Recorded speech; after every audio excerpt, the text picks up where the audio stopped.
This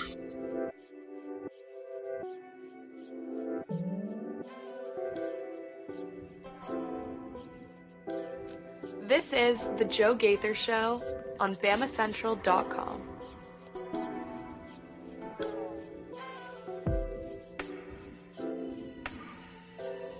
Good afternoon, Tuscaloosa, Internet world, West Alabama. How are we doing today? This is The Joe Gaither Show right here on Bama Central and BamaCentral.com. You're watching us on the Bama Central YouTube channel, or you're watching us on my own social media machines at Joe Gaither 6 on Facebook, Twitter, or YouTube. We invite you to join us there, or you're listening to us on your favorite podcast platform, Spotify, Apple Podcast, or Amazon, The Joe Gaither Show on Bama Central, as we are getting closer and closer to game day, Alabama and South Florida on Saturday. The Crimson Tide takes on the Bulls. It's going to be the return trip for the South Florida Bulls, the first of two return trips for South Florida. So we will get into players to watch, Alabama players to watch for this weekend's game, Alabama and South Florida. We're going to be getting into some NFL, a little bit of fantasy football action, a little fantasy football look through an Alabama prism. And then we'll get into Alabama basketball, making a little bit of news as well, and some SEC injury reports as we talked about that on today's Extra Point / Just a Minute for Bama Central and BamaCentral.com. That's going to be the game plan for the day. We invite you to jump in and join us on the comment section at Joe Gaither 6 on Facebook, Twitter, or YouTube. You can leave me a comment, question, query, or complaint. We like the complaints the best. We pop them right up there and we can address them in the comments section.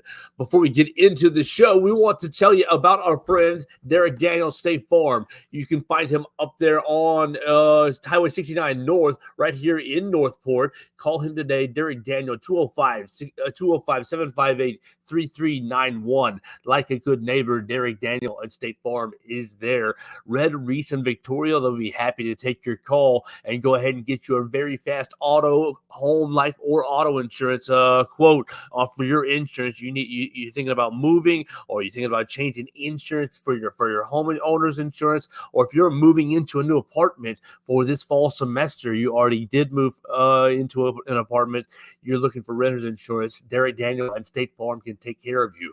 Call them at 205-758-3391 or visit them online at agentderekdaniel.com. You need to make sure that you get your insurance taken care of. I know that I don't like to deal with it. Derek Daniel and his team do like to deal with it. So call them. They'll make it really easy for you, really fast, really friendly service. 205-758-3391. Like a good neighbor, Derek Daniel and State Farm is there. So what are we going to do? We just outlined the topics. What order are we going to take them? We're going to go right into the NFL. As it is Thursday, we are awaiting the start of the NFL season. Chiefs and Ravens are getting started in a couple of hours. It looks like 3 hours from now. We will see what Derrick Henry is able to do on his new team. So let's look at the NFL as it is through Alabama perspective. You can look at Alabama in the NFL on BamaCentral.com, Alabama Crimson Tide on SI. Our friends Chris Walsh just put together week number 1, Bama in the NFL, so you can look at that right there on the front page for the time being. You got several Alabama players in action right to get the season started. And I'm like setting my fantasy football lineup, and I'm trying to be better about fantasy football this season because, full disclosure, I finished last in the league that I cared the most about last season. For the first time ever. Usually I'm either making the playoffs or right on the cusp of making the playoffs. I have won that league before. I've won several different leagues in the past. But no, last year I was so neglectful of looking at my lineups, setting my lineups, looking at the waiver wire, sending trades out. It was very, very bad. And so full disclosure, finished last. But Alabama has got several players. You can almost set an entire lineup if you of just Alabama players. And if you were to do that, that's what we want to look at right here. You've got Alabama players. You got three quarterbacks to choose from: Jalen Hurts, Tua Tagovailoa, and Bryce Young. Unfortunately, Bryce Young, you are out on my consideration for my hypothetical all Alabama fantasy football team for week number 1. I am obviously taking Jalen Hurts as he is leading the Philadelphia Eagles against the dastardly Green Bay Packers down there in Brazil. That game will be on Friday. So if you're interested in seeing Jalen Hurts and the Green Bay Packers, Jalen Hurts and the Eagles take on the Green Bay Packers, that'll be on Friday down there in Brazil to get the season started. So I'm taking Jalen Hurts over Tua Tagovailoa. The Miami Dolphins are taking on the Jacksonville Jaguars, and I just think that Jalen Hurts, his dual threat ability, will make him a better fantasy football play. But I do think that Tua is going to play well in that season opener. Jaguars defense just a little bit better, but Packers have a good defense as well.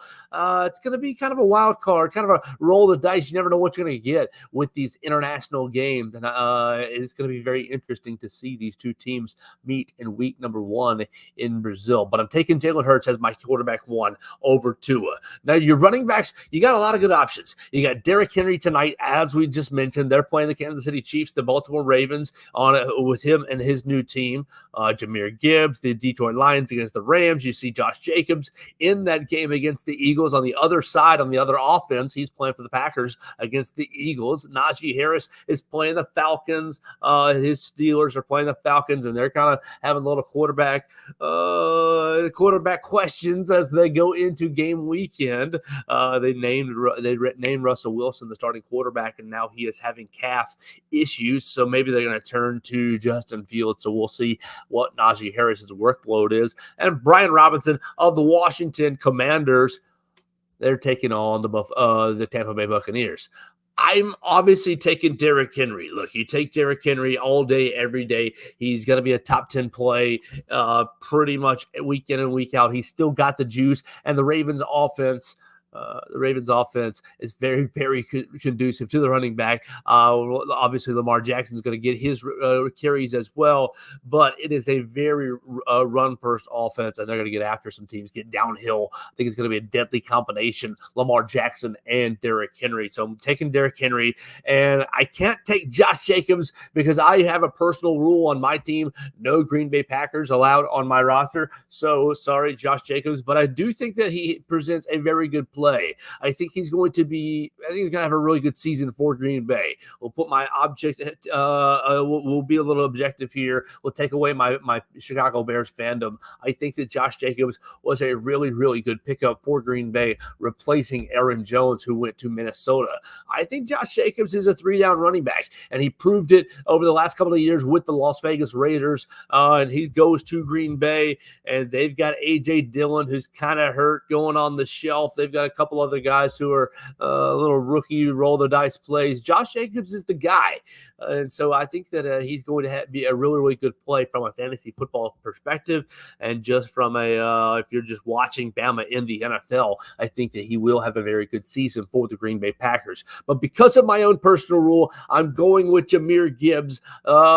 Detroit Lions taking on the Los Angeles Rams. And I think that they learned how to use Jahmyr Gibbs as the season got on last season. Obviously, those people who drafted Jahmyr Gibbs early last year, it didn't really work out through the early part of the year. He kind of started popping around week 7, 8, 9, 10.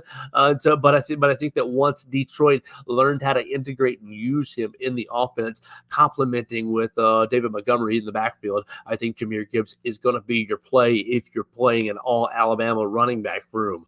I wouldn't argue if you're playing Josh Jacobs. I just have my own personal rule there, but I'm going Jalen Hurts quarterback 1, Derrick Henry running back 1, Jahmyr Gibbs at running back 2. Your wide receivers, you're getting into a bit of a conversation right here, because you have Jalen Waddle, you got Devontae Smith, you got Calvin Ridley, Amari Cooper, Jerry Jeudy, and Jamison Williams all still playing in the NFL. You had John Mechie as well with Houston, but his buried down in the depth chart was almost on that cut line / are we going to trade John Mechie line, just because of how full Houston is in the wide receiver room, not because of John Mechie not being a good player. They just are loaded in that area.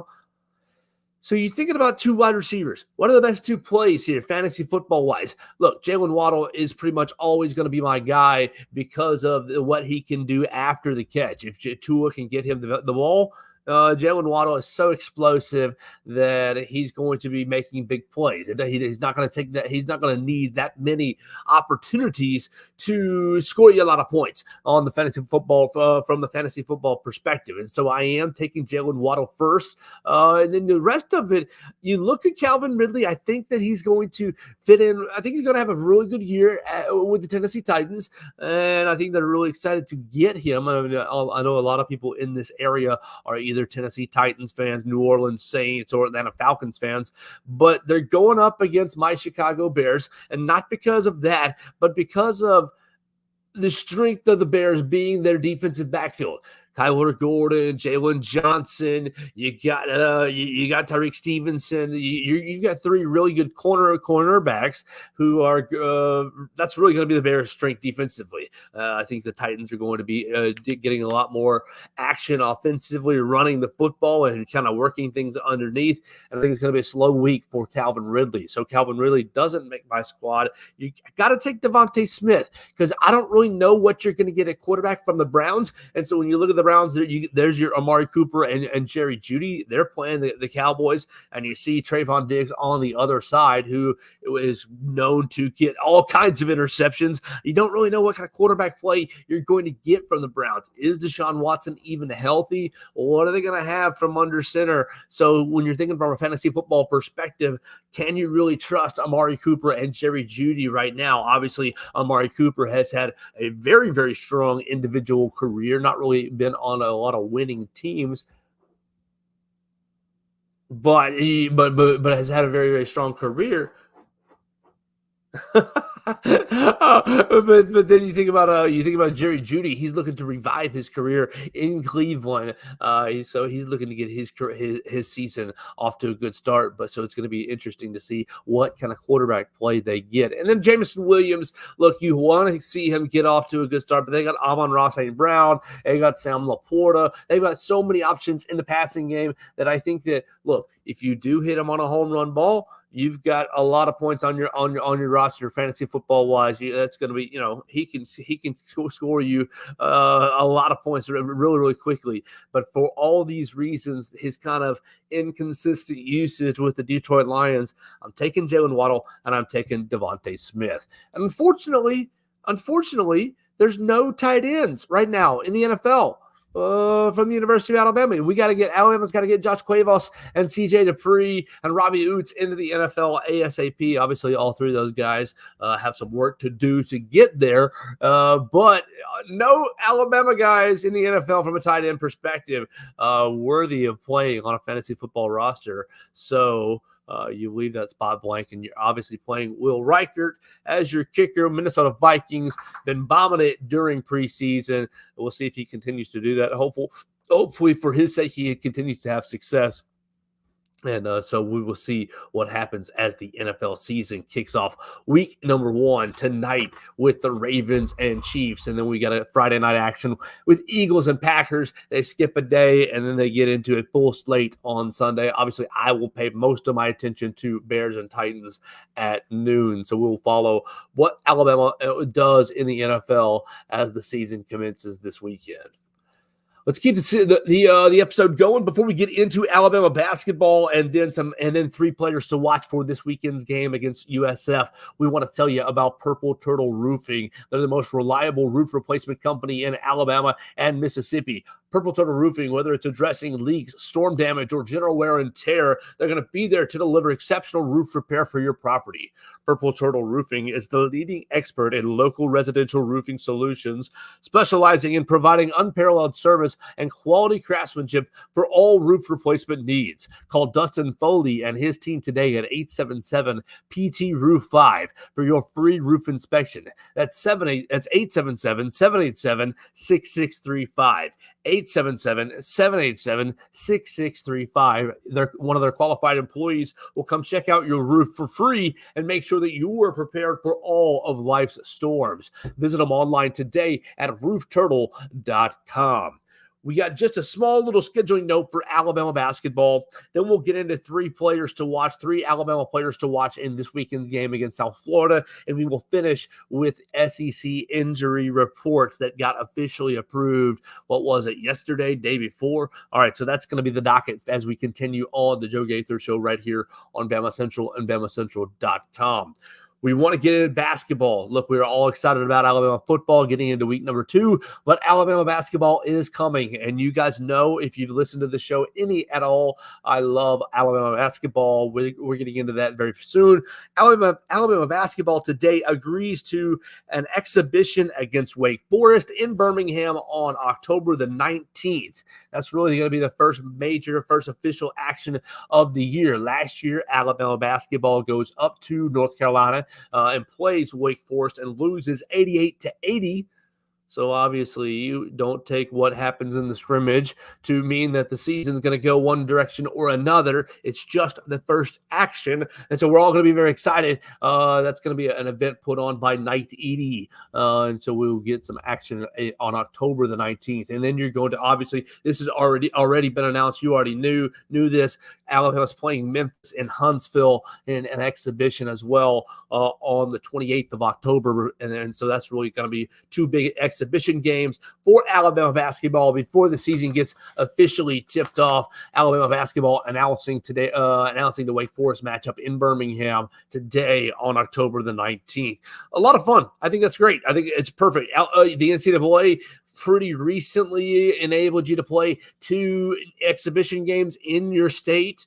And so this is the way that Alabama has exercised this new rule, or has taken advantage of this new rule by scheduling Wake Forest in Birmingham and scheduling Memphis in Huntsville. That Memphis game in Huntsville, I expect it to be sold out. I expect the Birmingham matchup to be sold out as well.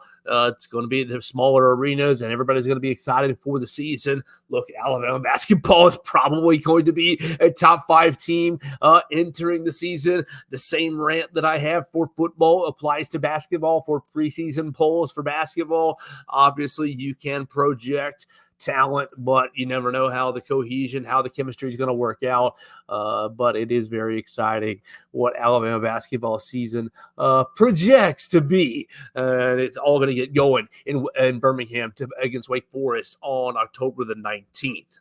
All right, let's get into football. We're right here, 17 minutes. Let's get into Alabama football for this weekend. Look, yesterday we talked about the South Florida game, and you can go back and listen to that on any of the episodes, on any of the social medias right there on the BamaCentral YouTube channel, or subscribe, rate, and review the show on the Spotify, Apple Podcast, or Amazon. But I wrote down 3 players to watch for this weekend. You all remember the 17-3 game. You all remember last year's game, and you heard me yesterday talk about how, look, it probably is overblown, and it should have been a bigger score. Alabama should have scored more points with Jermaine Burton catching a Tyler Buckner touchdown pass. And look, who knows which direction the season would have gone if Tyler Buckner would have, if Jermaine Burton would have caught that Tyler Buckner touchdown pass in the end zone last season. You get further ahead of USF. It's not a close game. You all remember it was a very close game. You're sitting there 10-3, and it's Ty Simpson and Roydell Williams pounding away down the stretch on rainy Raymond James Field to get that last touchdown, to go to 17-3, to kind of put things away. So you never know how the season would have changed if Jermaine Burton catches that touchdown and James Ludeman says what's up on Facebook. We say what's up to you. Just like that, it's that easy to comment on the show on Facebook, Twitter, and YouTube. But yeah, you never know what direction the season would have gone. But we're going to put that to bed. We'll use it for a little context. For one of my players here, well, maybe 2, I've written down 3 players that I think that you should be watching for on Saturday to have bigger games, or to watch to be more motivated, to have good performances on Saturday. Saturday, I think you should be watching Jihad Campbell. Jihad Campbell was second on the team in tackles, or tied for first on the team in tackles this past weekend against Western Kentucky. He had 9 total tackles, 6 by himself, 1 for a loss. And one interesting thing about Jahad Campbell's game was he barely ever came off the field. Jonte Lawson came off the field a couple times, but Jahad Campbell hardly did. They've moved Jahad Campbell into edge position a handful of different third and long time. And so it's going to be very interesting to see how they use Jahad Campbell against Byron Brown this weekend. Because, look, we talked about it yesterday, Byron Brown, his dual threat ability, and we all remember how much Nick Saban struggled against dual threat quarterbacks. Oh, man, James Ludeman giving us good news. No rain should literally be a perfect day at Saban Field and Bryant-Denny Stadium. So that will be good news. Not one thing that the players won't have to overcome on Saturday. But we all remember Byron Brown, dual threat ability last season, kind of got out a few different times. Now, obviously, they weren't able to march the field. They never were able to sustain drives. And so, obviously, Alabama holding South Florida to just 3 points. But Byron Brown, his dual threat ability, it's going to be something to be accounted for. I wonder how you use Jahad Campbell on Saturday. I believe that he's going to be your primary candidate to also go in and play the edge in specialized situations because of his ability to get after the passer. But in some other situations, kind of become that spy. I think Jahad Campbell's athletic ability, you saw last year a lot of times Dallas Turner did spy Byron Brown. And look, Byron Brown got a couple of yards here and there, and it ended up totaling just right at 100 yards rushing. But every time Dallas Turner played that spy, he was all over him. And so it's going to be interesting to see how they deploy Jahad on Saturday. I think his athleticism is really off the charts. And I think that after having a year of experience under his belt, he's going to be really one to watch this entire year. He had a great game on Saturday. We talked to him this past weekend inside the practice facility, and he was stone cold. He was very matter of fact, not rude by any means, not rude to us by any means. He answered all the questions, but it seemed very focused. He was very direct. He was very kind of dialed in to this weekend's game against South Florida. And so I think that number 11, Jahad Campbell, is going to be one to watch this weekend to make some big plays and to be in on a lot of plays. I think he's going to be very prepared for what he's seen. I think he's going to harken back to last year's game and kind of want to go out and make a statement on Saturday night on Saban Field and Bryant-Denny Stadium. My second player to watch is Jalen Milroe, quarterback. And you can say, duh, Joe, that's too easy. That's the lowest of low-hanging fruits. And it is. I don't like making this pick because, of course, it is the lowest of low-hanging fruits. It's the easiest pick. But you think back to last year, and we're not going to be dwelling on last year's 17-3 game, but it's hard to ignore it from this perspective. Jalen Milroe stewing on the sidelines, not stewing the entire game, not necessarily pouting. Obviously, he did, there were shots of him clapping for his teammates and getting, excited for when there was a big play and trying to kind of be involved as the quarterback battle was going on before him, and as he was so clearly benched or so clearly on the sideline, at least for that Saturday. But I think that you also saw some looks of, okay, I want to be out there. Okay, I'm motivated by this. Okay, I'm driven by this. Well, so much was talked about.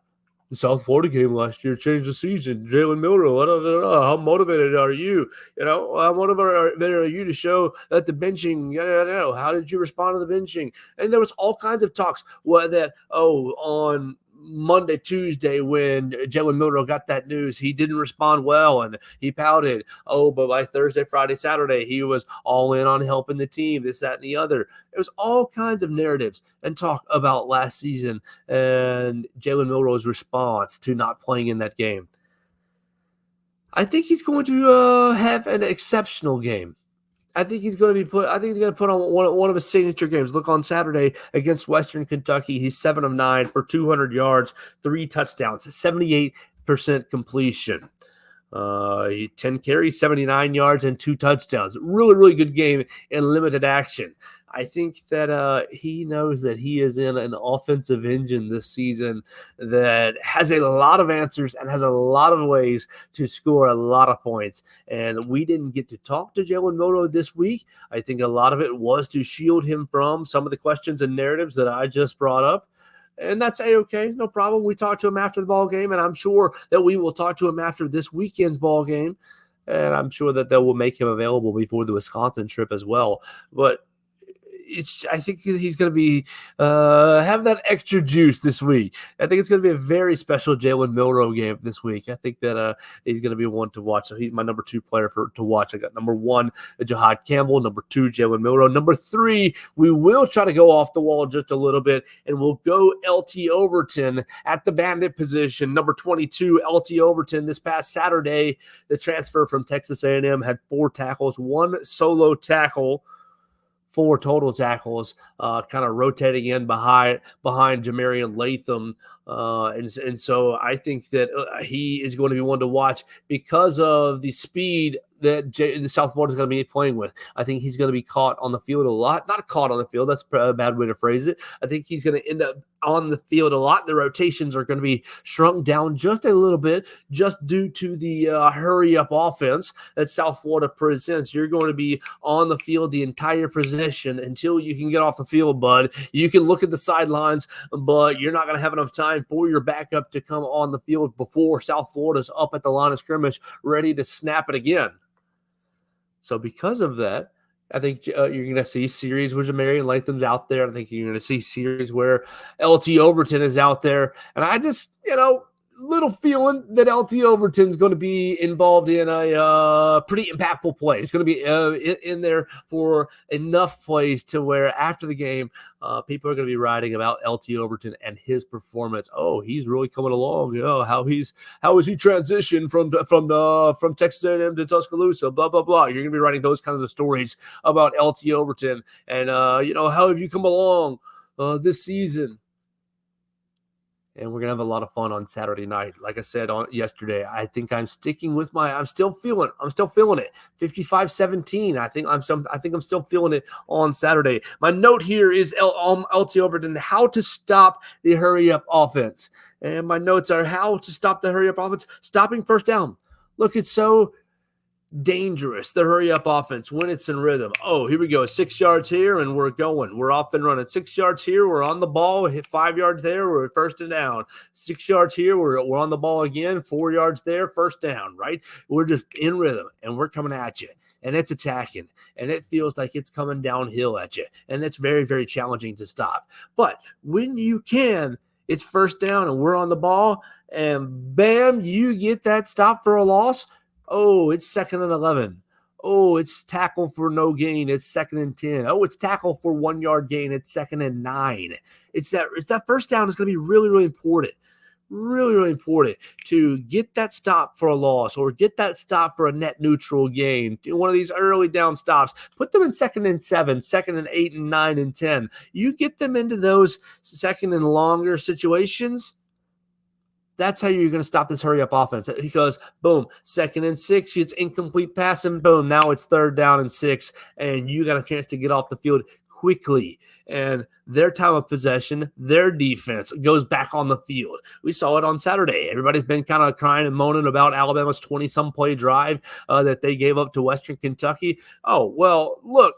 Alabama's offense was scoring so fast that it was either scoring fast or it was off the field fast. There was no real in between on Saturday. It was either 3 and out, a couple once or twice, or it was 2-play touchdown. And Alabama's defense was back on the field, giving up yards to Western Kentucky, and they chipped away at it. The same goes if you can get a hurry-up offense off the field in 3 and out, 50 seconds came off the clock, and Alabama's offense is back on the field.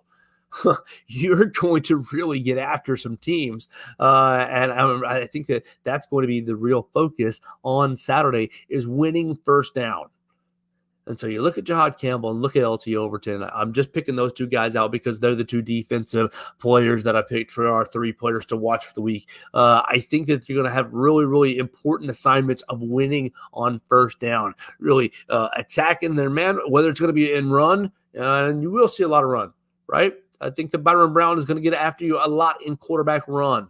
A lot of read option, a lot of guys having to play assignment football, a lot of guys left one-on-one. And obviously, look, Alabama has better athletes than South Florida. Let's not kid ourselves. Let's not be silly about it, right? Alabama has better athletes all over the field, 1 through 11. Byron Brown's a good quarterback. He's a good athlete. He's a good dual threat athlete and quarterback. But is he the best dual threat athlete? No. Nico Iamaleava, when Alabama goes up to Tennessee, is going to be a lot better than Byron Brown. I mean, there's just one right off the top of our heads. All right. And so this is just a taste of that.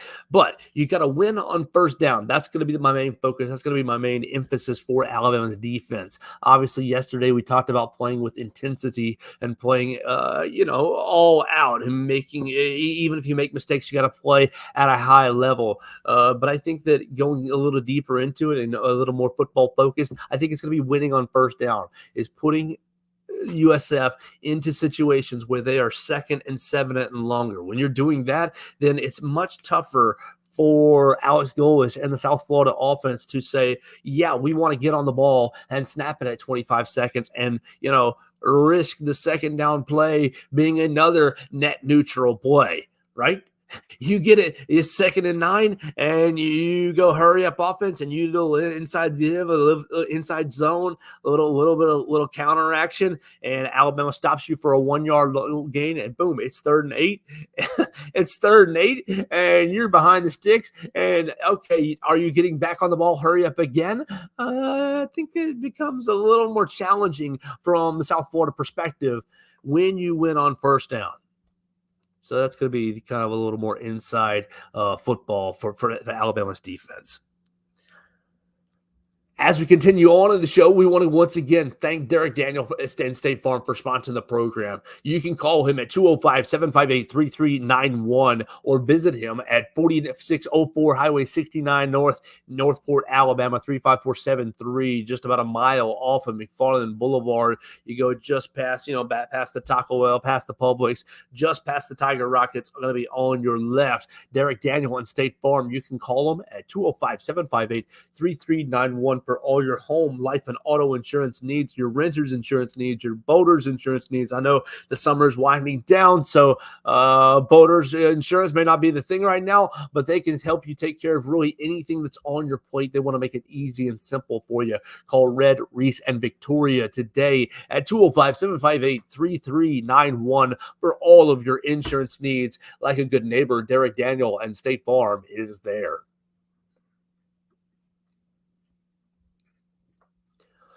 All right, the last topic for the day is on SEC injury reports. And we already covered it a little bit on BamaCentral.com right there, Alabama Crimson Tide on SI. Our friend Katie Wyndham hosted us for just a minute today. How much will SEC availability reports reveal?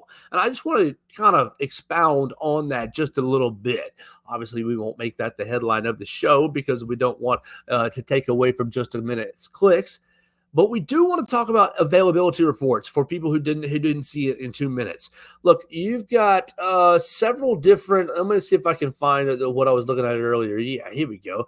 You've got several different availability reports. You've got availability reports that are coming out from the SEC this year. Matthew Berry. Nope, that's not what I want. I want yes, right there from you. Perfect. You're going to have injury reports for all SEC games. And if the SEC teams have an inaccurate or late report, their fines can range from $25,000 to $100,000. Who did he say? Who did she say had a screenshot? Oh, yeah. So you could, if you're lying on your injury report, you could be fined anywhere from $25,000 to $100,000. The injury report designations range anywhere from out, doubtful, questionable, and probable. Okay, there you go. That's what you got. So let's talk about it for this weekend. Obviously, Alabama doesn't owe anyone an injury report. The only injury report that we are seeing is South Carolina and Kentucky. South Carolina lists offensive lineman Ja'Kai Moore out, and Kentucky lists 6 players out. 2 doubtful, 1 questionable, and 4 probable. It doesn't matter who they are. Really doesn't.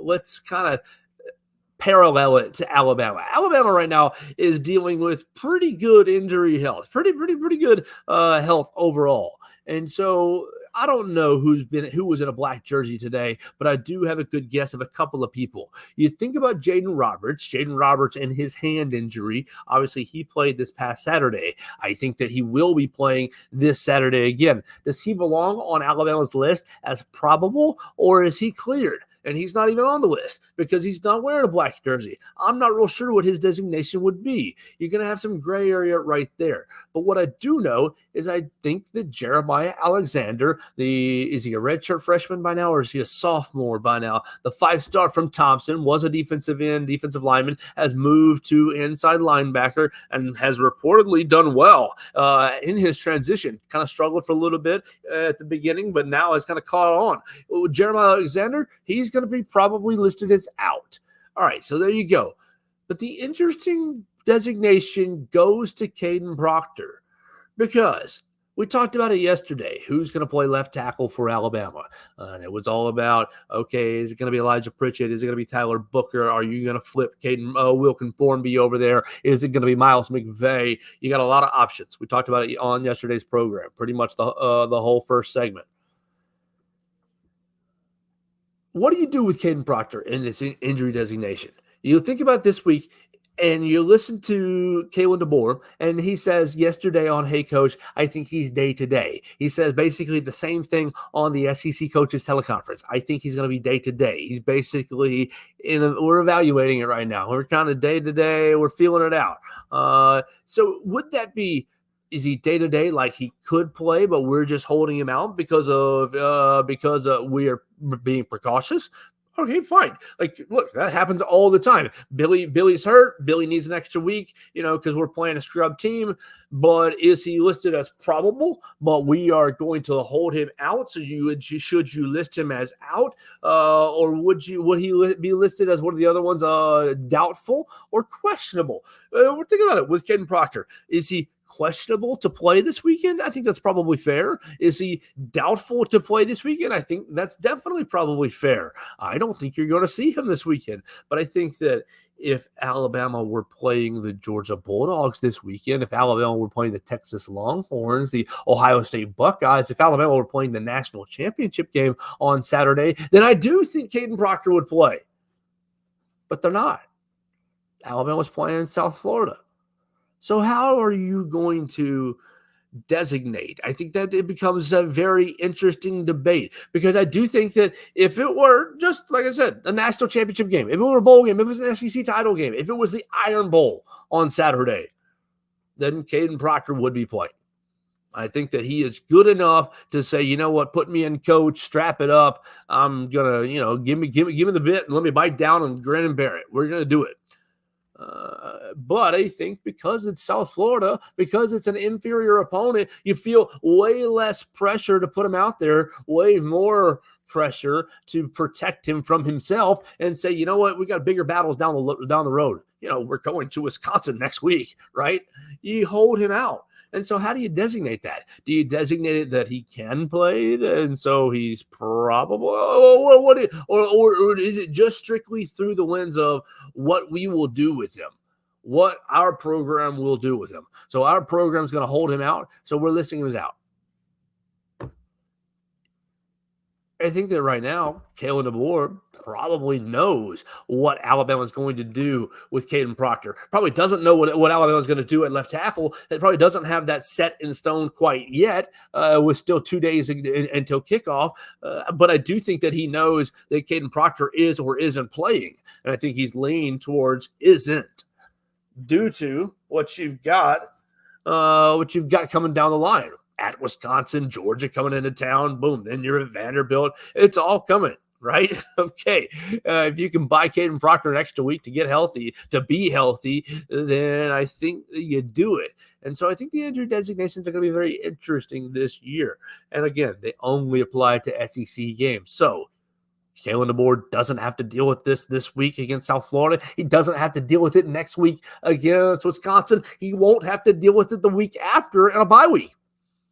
his first time dealing with the SEC injury designation. The injury reports is going to be against the Georgia Bulldogs. So that'll be very interesting, and we will look forward to that in maybe 3 or 4 weeks. So we will see how he deals with that. And again, those fines for inaccurate reports are anywhere from $25,000 to $100,000. We'll see how and when the SEC divvies any of those out, what they determine an inaccurate report. Is Billy getting sick on a Saturday? Is Billy getting sick on a Saturday qualifying as an inaccurate report? He wasn't on the list all week long. Obviously, all this is for the gamblers to make more accurate decisions with their wagers. And if you're wagering, we encourage you to make more accurate decisions and to make responsible wagers. We make very few wagers around here. We like to talk about the gamblers and the lines because it's a lot of fun. It gives us good content. But we do very little of it because we hate the losing side of it. That's going to do it for our show today. We talked about Alabama in fantasy football this weekend. We talked about Alabama basketball. We just gave you that little tidbit on their exhibition game. We gave you 3 players to watch for the football game. Alabama in South Florida, 3 Alabama football players, 2 defenders, 1 offensive player. And then we talked about injury reports as well. So that's going to do it for the Joe Gaither Show today.